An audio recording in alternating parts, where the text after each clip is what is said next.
আসসালামু আলাইকুম রহমতুল্লাহ বারাকাতুহু। দর্শক বন্ধু যারা দেশে এবং বিদেশ থেকে আমাদের চ্যানেলের সাথে এরকম আছেন, তো তাদের উদ্দেশ্যে বলছি, আমাদের ট্রেনিং সেন্টারের একটা স্টুডেন্ট। তো তার এরকম জবের কোয়ালিটি সম্বন্ধে আমরা যদি বলি, যে অন্যান্য যত স্টুডেন্ট আছে তো তার মধ্যে থেকে সে প্রথম সারির 5 জনের মধ্যে একজন, এবং বলা যায় যে প্রথম 1-2 জনের মধ্যে। তো তার জবের কোয়ালিটি খুব ভালো। তো এই জন্য আমরা আপনাদেরকে দেখাবো তার জবের কোয়ালিটিটা কেমন, এবং অরিজিনালি জব করলে ওই জবটা কেমন হওয়া উচিত বা কেমন হওয়া দরকার বা কেমন হতে হয়। তো দেখেন, এটা 4G পজিশনে ওভারহেডে জব করা। তো তার রুট পেনিট্রেশন এবং ক্যাপিং আপনারা ফিনিশিং দেখলে এরকম বুঝতে পারবেন যে কেমন জব হয়েছে। যেরকম রুট পেনিট্রেশন দেখায়, যেটা হচ্ছে রুট পেনিট্রেশন।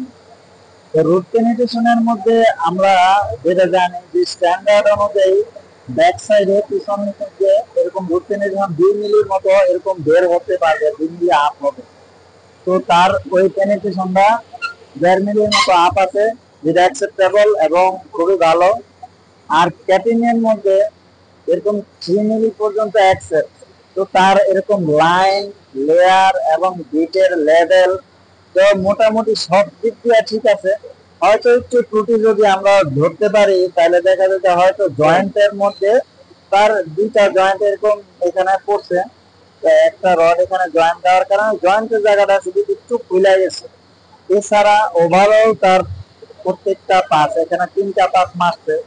তো 3টা পাসের মধ্যে 3টা পাসই এরকম খুব সুন্দর এরকম ট্র্যাক ফলো করে গেছে, এবং খুব সুন্দর এটা 3টার কম্বিনেশন একটার সাথে একটা মিলে গেছে। তো যে কারণে যে তার জবের কোয়ালিটি খুবই সুন্দর এবং দেখতেও খুব সুন্দর।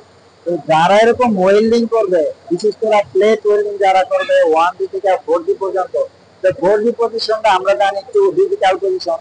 তো এই পজিশনের মধ্যে যদি এই কোয়ালিটির জব যদি মারা যায়, তবে ইনশাল্লাহ কোনো কোম্পানিতে কোনো দেশে দেশে অথবা বিদেশে কোথাও সে এরকম আটকাবে না, এরকম অবশ্যই পাস করতে পারবে।